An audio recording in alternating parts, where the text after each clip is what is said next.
We have lots to catch up on from the last week in Madrid, namely Casper Ruud winning his biggest title ever, his first 1,000 event. And after previously to quite a lot of big finals, but losing them, he's finally been the one to come out on top. But it wasn't easy. 3 sets against Jack Draper yesterday at the Caja Mágica. And he came through 6-4 in the final set, Casper Ruud, to get his long-awaited Masters 1000. Joel, obviously British fans would have been wanting Draper to get this, to get his second 1000 of the year. And it almost felt like going in, he was the favourite, despite Casper Ruud's sort of pedigree on clay. It felt like maybe Jack had the ascendancy, but wasn't quite to be this time. He did come out second best. Yeah, it was. I mean, first of all, it was a great match, two great competitors, and I think all the noise, particularly for British fans, was about Draper going into it. He hadn't dropped a set all week. I think he had played the flashier tennis or the more kind of eye-catching tennis, and it just felt, off the back of winning Indian Wells, who knows, maybe this was actually going to be a time he was going to win his second Masters title of the season and assert himself as a top 5 player, and who knows, a contender for the French Open. But I think we forget Casper Ruud's pedigree on clay is something to behold as well, just in terms of number of match wins. He is an experienced competitor and a very, very smooth operator. And the way he played, particularly when he was down in that first set, was so impressive.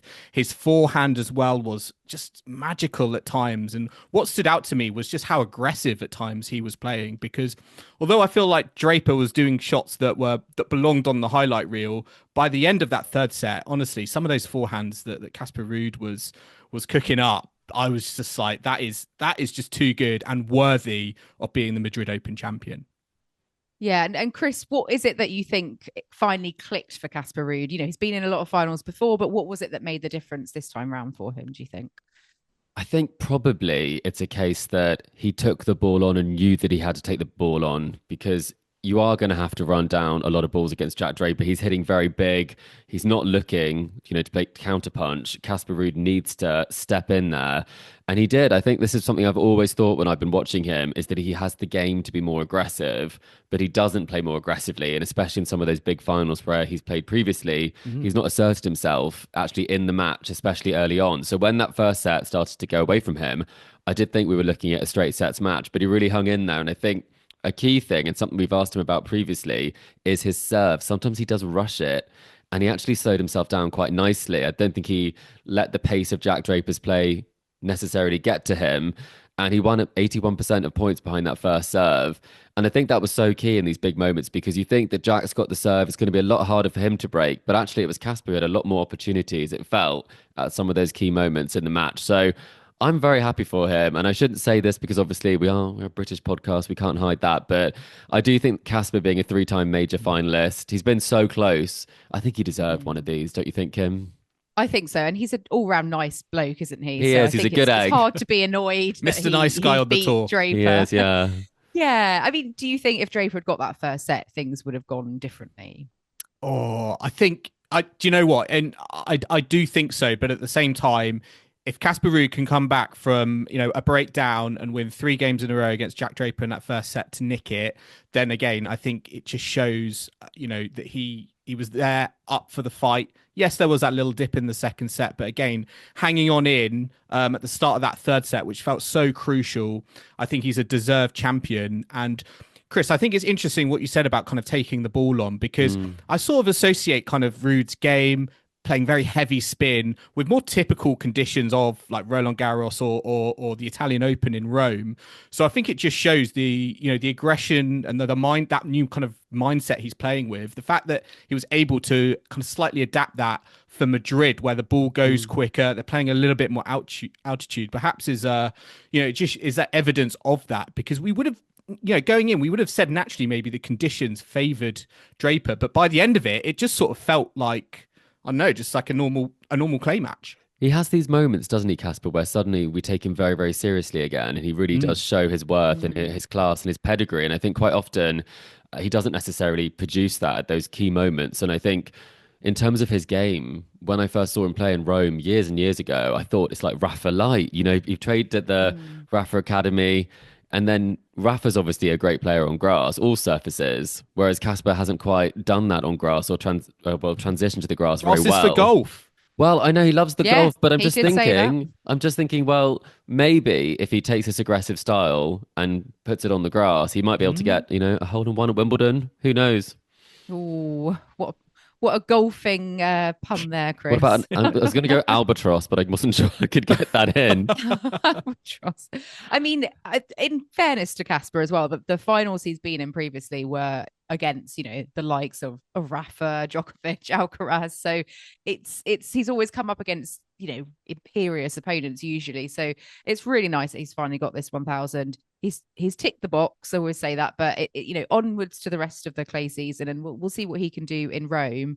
He is fifth in the race now because of all his wins out in Madrid. And I have to say, Jack Draper did incredibly well to get to that final place in fantastic tennis. He is now in the top 5 of the rankings. He has overtaken Novak Djokovic in the rankings. Bet we never thought that was going to be happening anytime soon. Really fantastic stuff. And he is now only the 4th British player to have reached the top 5 in the history of the ATP rankings, which began in 1973. So I don't think we need to specify who the other 3 were, but Andy Murray, Tim Henman, and Greg Rosetsky, and now Jack Draper debuts in the top 5. So what a milestone! It's big, isn't it? Moment for him. I think for me, it's. I think it surprised me how soon it's come and how quickly his ascendancy to the top of the rankings has been. But when you do look at the tennis he's been playing at the moment, I know a lot of people talk about his attack and his forehand, but his defensive capabilities as well are impressive. And I think his backhand wing is just as devastating at times as his forehand. And, what I liked against Ruud as well, when he came to the net, he wasn't any sort of slouch at the net either. So he can come into the front of the court, kill the points off. I don't feel like that was necessarily a weakness. I think maybe if there's something to take away, it's just the concentration aspect of his game, because he did dip at the most crucial moments in that first set. And I think that will be maybe something he can take away. But one question I wanted to ask you both, where do you think this leaves Draper and Ruud's prospects for the French Open? I know a lot of people talk about Madrid being like, oh, it's so different to Paris and we can't, compare the two. But for example, Casper Ruud, he's a 2-time finalist in Roland-Garros. Where do you see him in the pecking order with this result? I can see him being someone who comes through because other people kind of aren't quite at the races yet. Or not fully fit. And so I think he has a strong chance of being that one that kind of is left to pick up the pieces in a nice way. Okay. Well, last year he did make the semi-finals and had to he kind of went out in a whimper because he got sick. Casper did. So I think a fit Casper Ruud can definitely make a final. I do agree. If there's an Alcaraz or a Sinner in his draw, you wouldn't necessarily back him to make that final. Draper, though, you feel like he's still on the ascendancy, whereas I feel like Casper, that's probably peak Casper that we saw at this point. Yeah, I think over 5 sets. Was that the best tennis you think you've seen from Casper Ruud? I think that was right up there. I was really, really impressed with the way he dispatched Zverev the year before at the French, I think it was. Yeah. And when he beat Holger Rune, very impressed by that at the French. He does have the level. That's the thing that you can't underestimate him, and I think people do.